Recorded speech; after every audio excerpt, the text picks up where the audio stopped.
Welcome to NFL, where the NFL starts and ends. I'm your host, Jacob. And prior to Week 9 beginning, the Lions made a decision as they fired their defensive back coach, Aubrey Pleasant, as they were not happy with the defensive back play. Now, I'm in the middle of this because you do have some good players on the defensive end, on the defensive side of the ball. But the problem is, this team still has a long way to go. They're not as bad as they were last year, but they still got a long way to go. And everyone's like, whoa, fire Dan Campbell. No, because this is a big reclamation project. If you fire him, you're going to have no chance to win at all, because he brought in Aiden Hutchinson. Jeff Okudah was there, but he hadn't played a whole lot due to injuries and various other things. Offense had been a disaster. And you bring in Jared Goff, you bring in all these new players, and they are exciting. In week number 9, they faced off against the Green Bay Packers. And Greg Olsen and Kevin Burkhardt were doing the game. And they did a great job, but Greg Olsen said something in the game that I thought was very true. He said, this Detroit Lions team, forget the record. Yes, they're 1-6, but forget the record for a second. They play really hard. They go out there and just play. And they just go and win those little things.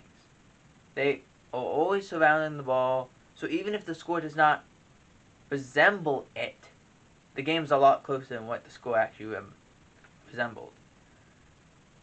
Against the Packers found that out the hard way from the way Dan Campbell's team plays. But nonetheless, they had fired their defensive back coach, Aubrey Pleasant. The Ravens trade for Roquan Smith they sent the Bears a 2023 second round pick and a 2023 fifth round pick. A deal that was not bad. But there was reports coming out from the Bears, from Eddie Jackson, the safety for the Bears, point of view, saying, I don't know what we're doing. Are we trying to win, or are we trying to be better in the future? And I think the Bears fans got to figure that out. Are we trying to win now, or are we trying to win in the future?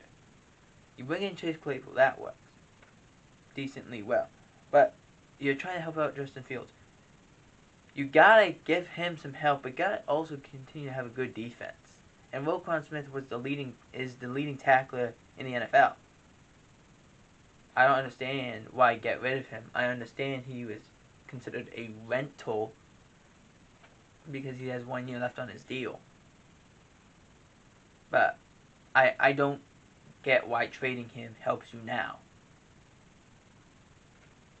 It was a good haul to get back a second and a fifth in the next year draft, but are you trying to win now or later is the question. The Vikings have traded a 2023 fourth and a 2024 conditional fourth round pick to acquire TJ Hockenson.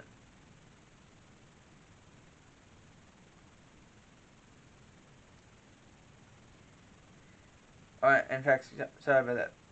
The Vikings got Hockenson a 2023 fourth and a 2024 conditional fourth, where the Lions get a 2023 second and a 2024 fourth. Very convoluted. There's problematic situation. When you trade in your division, Again, he's your best player on offense. Forget Amon-Ra St. Brown, what he's done. He's your best player on offense. I understand he was going to come up with a deal very soon anyway, but he was your best player on offense. Why trade him? Makes no sense to me. And make the Vikings better? They had on the ticker, on the little bar underneath, after Hockenson's first press conference, they said he went from being on a 1-6 team to now being on a 6-1 team. It's very true. It is. The Steelers, as we alluded to before, the Steelers traded Chase Claypool to the Bears for a 2023 second-round pick. And if you listen to our stream last week, I said this kind of created what it would take to get a wide receiver in this past trade deadline. There was 12 trades, the most ever on a trade deadline, at least that I can remember. The Claypool trade was interesting. Why trade your young wide receiver? He's 6'5". Why trade him? Doesn't make sense to me on that perspective. I understand he struggled in points. He's dropping passes he shouldn't. And in other points, he's catching passes he probably shouldn't. But why trade him? If anything, you need offensive line help. And only getting a second-round pick for him is not the answer. Maybe this works out for the Steelers, but very similar to the Bears. We're trying to win now, we're trying to win later. Right now, I think the Steelers' arrow is pointing to winning later. The Denver Broncos traded Bradley Chubb and a 5th-round pick to the Miami Dolphins for 2023 first, 2024 4th, and running back Chase Edmonds. The Chase Edmonds decision to have Chase Edmonds traded makes a little sense. The Broncos have had trouble at the running back room ever since Williams went down, Javonte Williams went down. But again, why trade Bradley Chubb? I know he's up at the end of the year, but unless you're convinced that you know where you are, we're not going to win this year. So let's just try and get as much as we can for him. Are you really going to find another Bradley Chubb is the question. Because if you believe so, it's a good move. But if you don't, why make it?